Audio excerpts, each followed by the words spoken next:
안녕하세요. 감리교 교육마당의 정태근 목사입니다. 어떤 아이가 잘못을 했습니다. 엄마 잘못했어요. 그러자 화가 난 엄마가 말했습니다. 엄마라고 부르지도 마. 그랬더니 아이가 말했습니다. 아줌마 잘못했어요. 이 유머를 보고 참 많이 웃었습니다. 참 귀엽지 않습니까? 이게 우리들의 아이들입니다. 눈에 넣어도 아프지 않을 우리들의 아이들. 그런데 이런 아이들이 참 냉혹한 현실에서 어렵게 자라고 있고 무거운 스트레스에 눌려서 생활하는 것을 보면 참으로 마음이 아픕니다. 몇 년 전에 양화진 문화원에서 이어령 박사와 이재철 목사가 교육에 관하여 대담하는 것을 본 적이 있습니다. 그날 이어령 박사는 교육에 대한 질문을 받고 마태복음 7장 9절에서 10절에 너희 중에 누가 아들이 떡을 달라 하면 돌을 주며 생선을 달라 하면 뱀을 줄 사람이 있겠느냐는 그 성경 말씀을 들어 교육에 대해서 설명했습니다. 이어령 박사는 이 말씀이 교육의 핵심을 찌는 말씀이라고 말하면서 달라고 하는 게 먼저이고 주는 게 나중이라는 것입니다. 그런데 우리 교육은 달라고 하지 않는데 주려고만 한다는 것입니다. 그러니 생선을 달라는 아이에게 뱀을 주고 떡을 달라는 아이에게 돌을 주는 그런 교육이 돼버렸다면서 우리 교육의 잘못된 현실을 지적했습니다. 이어령 박사는 교육은 가르치는 것보다 배우는 쪽에 초점을 맞춰야 하는데 지금까지의 교육은 가르치는 쪽에 포커스를 맞춰왔다는 것입니다. 그래서 우리가 교육을 말할 때 학원이나 학교, 제도가 먼저 떠오르게 되는 것이라면서 교육은 가르치는 쪽이냐, 배우는 쪽이냐, 어느 쪽에 비중을 두느냐에 따라서 크게 달라진다고 말했습니다. 우리는 자꾸 가르치려고만 합니다. 아이들은 배우고 싶은 것이 있는데, 알고 싶은 것이 있는데 그런 것들은 안 가르쳐주고 다른 것들로 가득 채워주려고 합니다. 바로 여기에 교육에 문제가 있습니다. 전 요즘 우리 아이들의 수학을 보고 놀랍니다. 수준이 너무 높습니다. 외국과 비교해도 너무 높습니다. 아이들이 사교육을 통해서 이미 선행학습을 하다 보니까 학교에서는 자신들이 잘 가르쳐서 수준이 올라간 줄 알고 수학 교육의 수준을 자꾸 올립니다.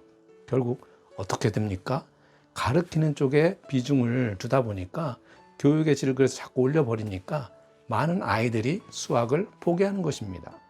재미있어야 할 수학이 갑자기 어려워져서 포기하는 아이들이 속출하는 거죠. 바로 이러한 예가 가르치는 것에 초점을 맞춘 대표적인 사례입니다. 수학은 100명이면 100명이 다 이해하고 즐길 수 있으면 되는 것입니다.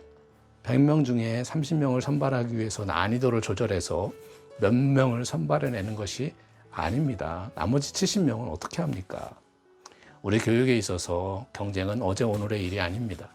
오직 1등을 추구하는 세상에서 살고 있기 때문입니다.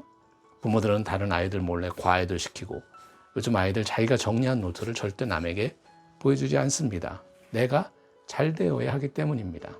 아이들이 친구가 없습니다. 다 경쟁자입니다. 몇 해 전에 EBS 교육방송에서 세계 각국의 교육에 관한 프로그램을 방영한 적이 있는데 그 가운데 제 관심을 끄는 나라가 있었는데 바로 핀란드였습니다. 핀란드는 중3까지 시험이 없다고 그럽니다.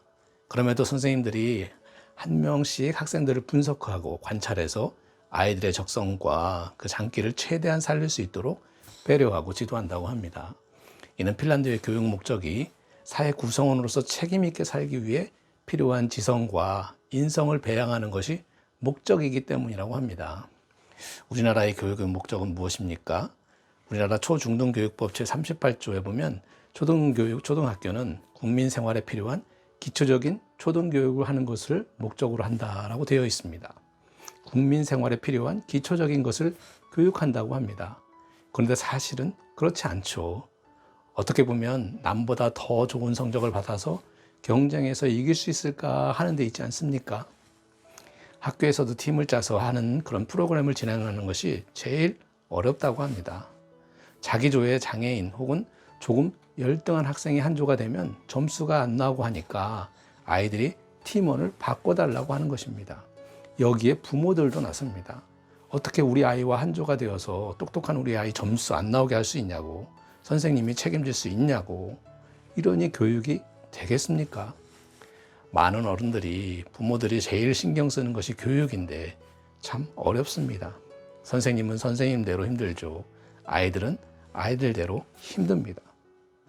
몇 해 전에 기독교 교육의 대부라고 불리우는 은중관 박사를 만나서 함께 식사하면서 이런저런 이야기를 나누는 기회가 있었습니다. 그분은 오늘 공교육의 분기는 선생님에게 있다고 말합니다. 이어령 박사와 비슷합니다. 가르치려고만 하니 문제라는 것입니다. 그러면서 교회 교육도 방향을 다시 잡아야 한다고 말합니다. 성경 지식 위주의 교육이 아니라 하나님의 말씀을, 신앙의 문제를 자신의 삶 속에서 어떻게 이해하고 실천하면서 살아갈 수 있도록 할지를 가르쳐야 한다는 그런 말씀을 하셨습니다. 교육은 삶을 살아내도록 힘을 주는 작업이라고 생각합니다. 그 삶을 살아내는데 정말로 재밌게 살아가게 하기 위해 알고 싶어 하는 것을 가르치고 배우고 싶은 것을 가르쳐야 하지 않을까요? 남과의 경쟁을 통해서 옆에 친구와 비교하고 친구가 아닌 경쟁자로 삶을 살아가도록 하는 것은 정말 끔찍한 일이 아닌가요? 교회 교육도 삶 속에서 자신의 삶을 살아가는 데 있어서 살아갈 힘과 용기를 그리고 위로를 받을 수 있는 교육이 되어야 하지 않을까요? 오늘 아이들이 친구들과 함께 하늘을 보면서 활짝 웃을 수 있었으면 참 좋겠습니다. 감사합니다.